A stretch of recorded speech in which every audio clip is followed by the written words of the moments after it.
Panitikan. Ang panitikan ay nagpapakita ng ating panlipunan at panlahing pagkakakilanlan. And ang iba pang definisyon nito, pangalawa, nasasalamin dito ang pinagmulan ng isang lahi, ang pagsulong at pag-unlad ng isang bansa sa bawat panahong kanyang dinaanan at pagdadaanan pa. Yan yung ibig sabihin ng panitikan. At kung mapapansin ninyo, hindi mabubuo ang isang panitikan or ang isang kasaysayan kung walang panitikan. Laging magkasama ang kasaysayan at ang panitikan. Dahil hindi masusulat ang ating kasaysayan kung walang panitikan. Tandaan, hindi natin maisusulat ang ating kasaysayan o ang ating mga pinagdaanan at pagdadaanan pa kung wala tayong panitikan. Yan yung isa sa mga definisyon niyan at kahalagahan na rin ng isang panitikan. Sunod, pagpapahayag ng isang kaisipan, damdamin, karanasan at panaginip ng isang katauhan na nasusulat sa masining at malikhaing paraan sa pamamagitan ng isang estetikong anyo at kinapapalooban ng pandaigdigang kaisipan at dahilang ang panitikan ay nagsusulat, natitiyak ang kawalang maliw nito. So yan. Dito, laging involved kapag sinabi nating panitikan, palaging kasama sa panitikan ang kaisipan, damdamin, karanasan at panaginip. Pero hindi siya yung usual na panaginip, kundi yung kanyang gusto na makita sa sangkatauhan. Sa future, depende kung ano yung gusto at preferences ng mga tao. Dahil kahit na anong sinasabi, ginagawa, isinusulat natin, ay pwede nating makonsider as panitikan. Sunod, uri ng panitikan ayon sa paghahalin. Ano ba yung mga yan? Una, pasalindila, pabigkas o bukang bibig. Pangalawa, pasulat, pagsasaaklat. Pasulat, isinulat natin, and then inilagay natin sa aklat. Yung pasalindila or pabigkas, bukang bibig is yung pagkakwentuhan or kumbaga, maaari natin itong sabihin nagsalindila na, naipasa na sa iba't ibang panahon, henerasyon hanggang sa nakarating sa atin. And panghuli, yung pinakang latest, pasa-elektroniko o pang-elektroniko na paggamit ng mga elektroniko upang mapanatili ang panitikan nyo. Yun nga yung tinatawag natin sa panahon ngayon na digital learning or e-book. Mas maganda siyang ihalimbawa sa e-book.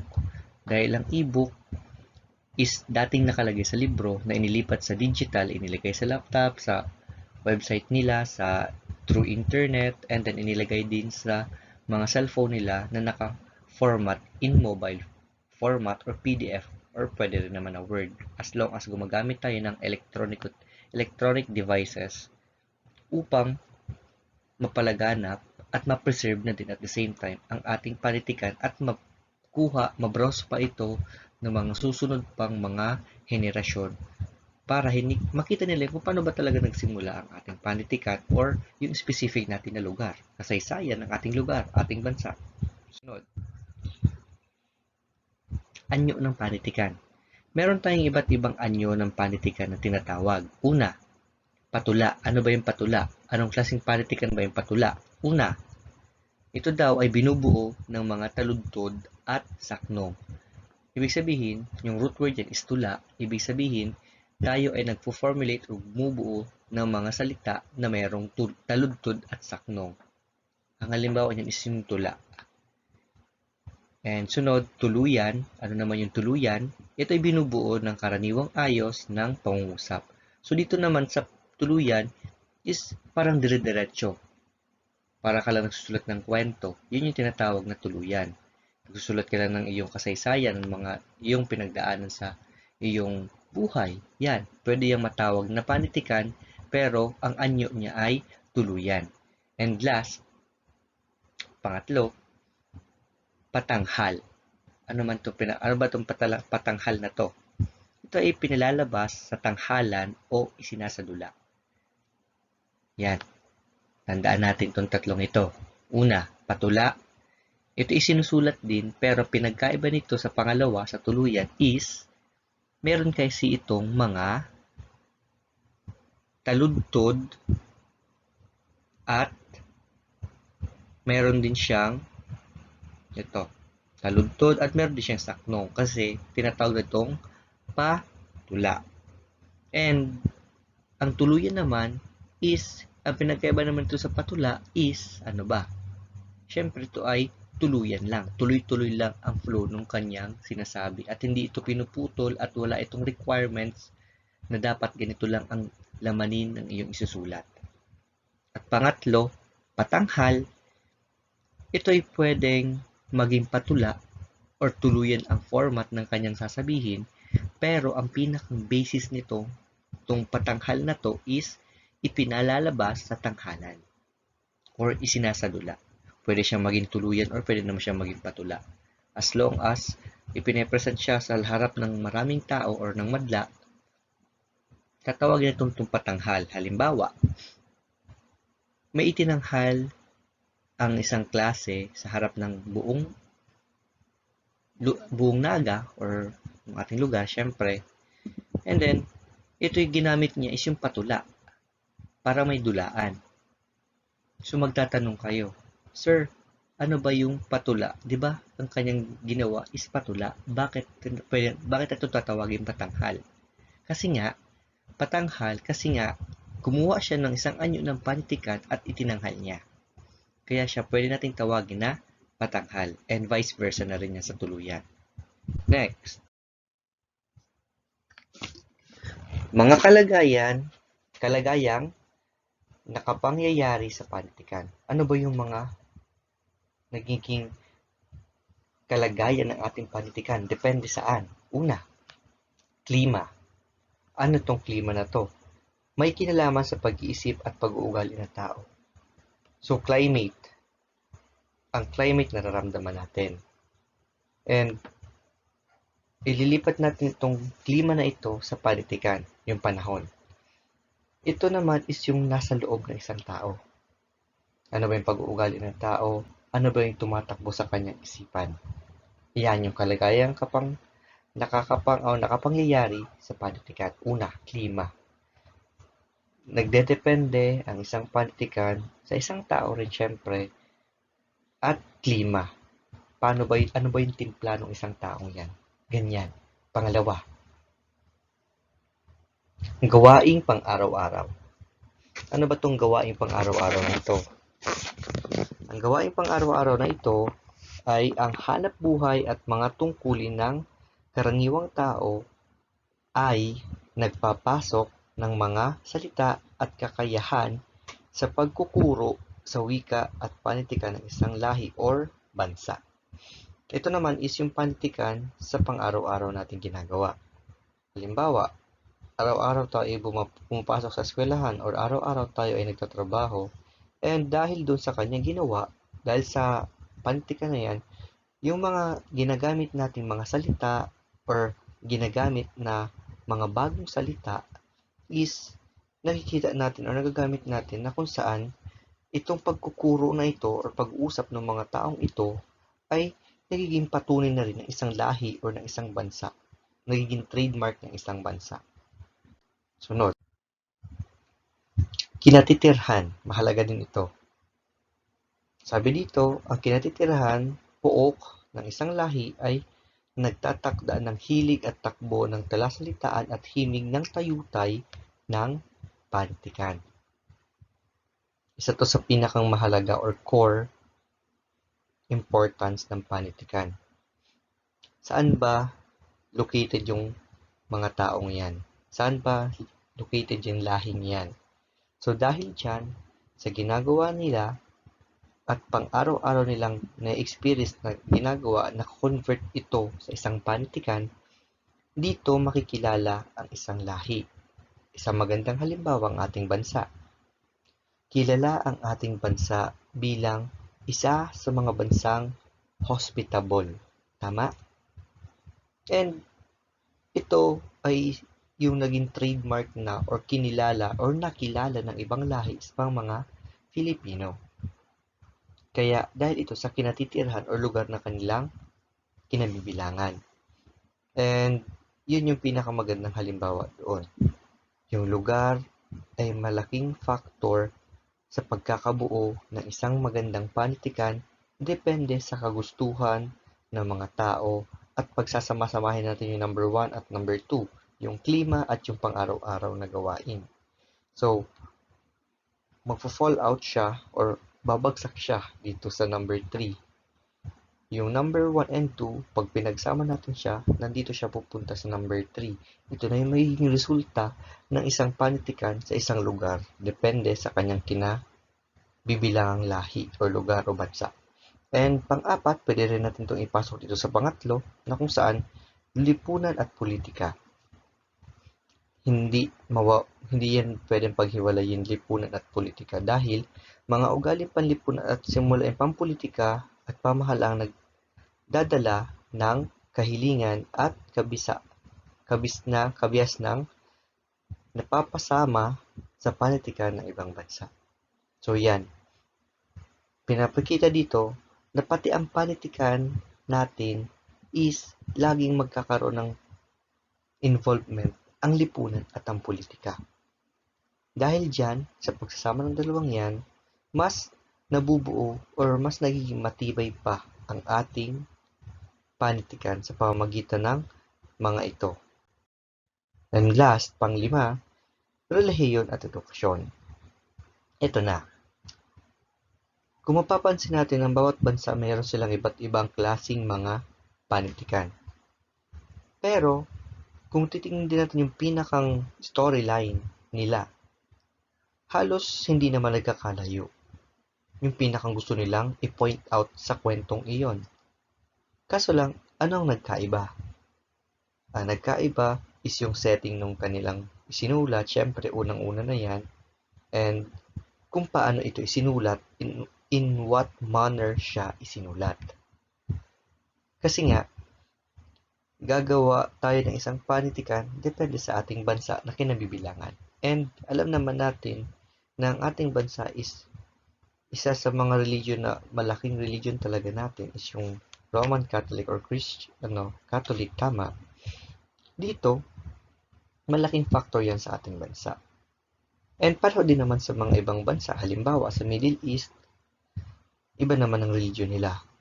Kaya, kung papansinin niyo yung kanilang mga panitikan, is may pagkakapareho yung mga kwento, pero may pagkakaiba rin naman yung mga nilalaman nito. Dahil yan dito. Sabi dito, ang tayog, lalim at lawak ng isang panitikan ay nakukuha rin sa pananampalatayang dala ng relihiyon at kabihasnan at kalinang naituturo ng filosofiya ng edukasyon ng bansa. Yan. Kung kanina yung lipunan at politika is magkasama, dito naman, relihiyon at edukasyon ang magkasama para mabuo ang isang magandang panitikan. Kahalagahan. Ano ba ang kahalagahan ng panitikan? So marami na ako nabanggit kanina. And ibabalik ko lang yung sinasabi ko sa kahalagahan ng panitikan. Sabi ko kanina, ang panitikan ay mahalaga dahil una, hindi maisusulat ang kasaysayan ng isang bansa ng iba't ibang bansa kung walang panitikan. Kasi ang panitikan ay mayroong iba't ibang forma. Maaaring pasulat, maaaring pasalita. Yan yung isang kahalagahan yan.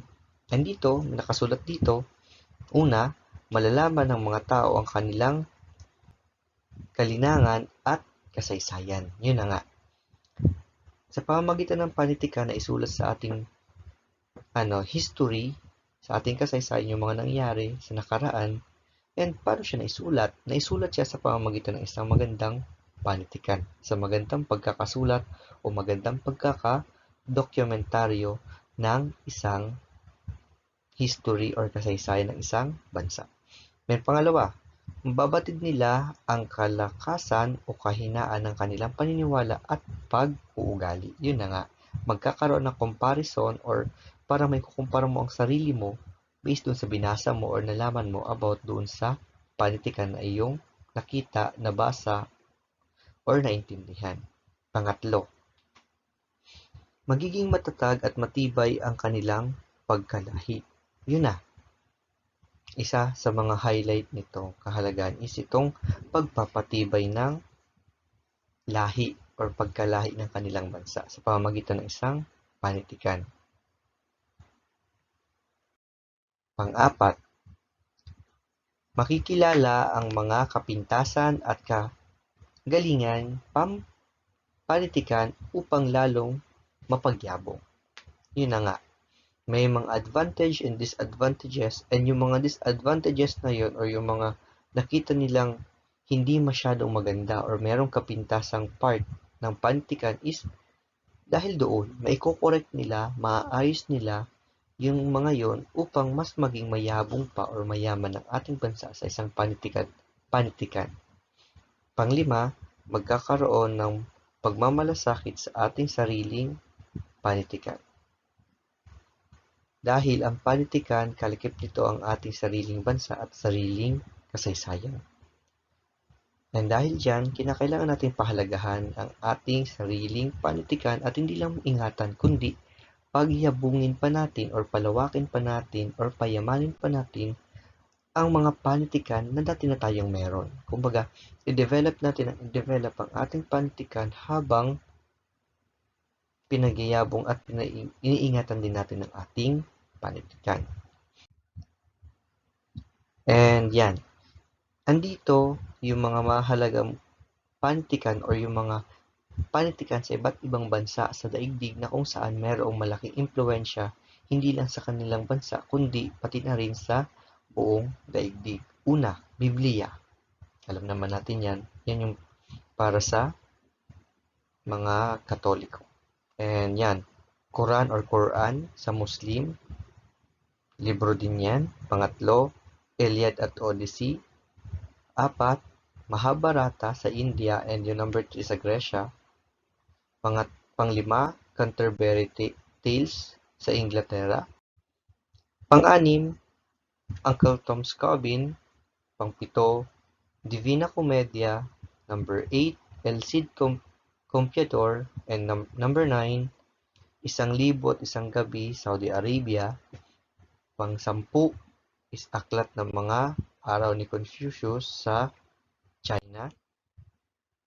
And pang-11, Aklat ng mga Patay sa Egypt. Pang-12, Awit ni Rolando sa Pransya. At pang-13 is yung El Filibusterismo at Noli Me Tangere sa Pilipinas. So dito, ipapaliwanag ko ito ng mas maigi pa dun sa sunod kong ibibigay na lesson. Doon isa-isahin natin itong mga akdang nabanggit. Yan. Ito, karagdagan. Ang panitikan hindi lamang dumilinang sa nasyonalismo kundi nag-iingat din ng mga karanasan, tradisyon at mga mithiin ng bawat bansa. Ito ay isang ilaw sa walang kamatayang tumatanglaw sa kabayasnan ng tao. So ito na yung sinasabi ko kanina. Na panitikan is hindi lang lumilinang sa nasyonalismo kundi nag-iingat siya ng mga karanasan. Kumbaga, ang panitikan natin ay iniingatan ang karanasan natin is iniingatan ng panitikan. Yung ating mga na-experience or na nangyayari sa ating buhay, sa pamamagitan ng panitikan, ito ay napipreserve natin at iniingatan pa. Kaya, tandaan itong specific quotation na to. Ito ay isang ilaw na walang kamatayang tumatanglaw sa kabayasnan ng tao. Yan yung pinakang paliwanag sa panitikan. Ang panitikan at kasaysayan ay matalik na magkaugnay. Yun ay sinasabi ko kanina. Hindi sila pwedeng paghiwalayin dahil walang panitikan, walang kasaysayan, walang panitikan. Sinabi ko na, pinaliwanag ko na kanina. Subalit, mayroon silang pagkakaiba. Ano ba pinagkaiba ng dalawa? Ang panitikan ay maaaring katang-isip lamang samantalang kasaysayan ay pawang pangyayaring tunay at naganap. Yun. Kasi nga, ang panitikan, hindi lahat ng nakasulat sa panitikan ay totoo. Dahil ang iba rito, experience or nakuha na experience ng ibang tao, pero hindi naman talaga nangyari doon sa kanyang mismong buhay. Kumbaga, ito ay aking gustong mangyari sana sa aking buhay, kaso lang hindi naman nangyari dahil ito ang nangyari sa aking buhay. Kumbaga, kabaliktaran ng kanilang isinulat ang nangyari sa kanila. Yan yung ang pinagkaiba ng panitikan at kasaysayan. Ang kasaysayan naman is mismong nangyari, mismong araw, mismong buwan, mismong taon. Hindi ka pwedeng magbago ng kahit na anong detalyeng nakasulat dyan dahil ito nga ay kasaysayan. Mga panitikan, ang panitikan ay may apat na paraan ng pagpapahayag. Meron niyang apat. Una, pasalaysay, yung paglalahad, paglalarawan, at pangangatwiran. And may mga specific pa dyan na explanation na sasabihin ko sa mga susunod na araw. Yan. Ang panitikan ay may dalawang pangkalahatang uri. Hinahati daw ang ating panitikan sa dalawa. Yun na nga, sinabi ko kanina, nabanggit ko nga is yung patula and tuluyan. Hindi ko lang nailagay dyan yung pangatlo na pangtanghal. And yan, ito na yan. Kasama sa tuluyang uri ang mga akdang maikling kwento, nobela, dula, pabula, alamat, anekdota, sanaysay, talambuhay, balita, parabola, at talumpati. At ang mga, ito naman, tula, naman ay akdang napabibilang sa patulang uri ng panitikan at itong mga na nakikita nyo sa screen, yan yung mga akdang patula. Tulang pasalaysay, tulang paawit, tulang liriko, tulang padula, patanghalan, at pantigan. And panghuli, ang mga epiko at awit at korido ay nabibilang sa tulang pasalaysay. Kasama pa siya dun sa pasalaysay na bahagi ng panitikan. And ang mga awiting bayan, soneto, elehiya, dalit, pastoral, at oda naman ay nabibilang sa mga tulang liriko. Samantalang, napabilang naman sa tulang pantanghalan, yun na nga yung pangatlong bahagi ng panitikan, ang mga komedya, melodrama, trahedya, at farsa. At pinabibilang naman ng tulang pantigan ang karagatan, duplo, at balagtasan. So, yan yung mga ibang bahagi ng panitikan. So, maraming salamat sa inyong pakikinig.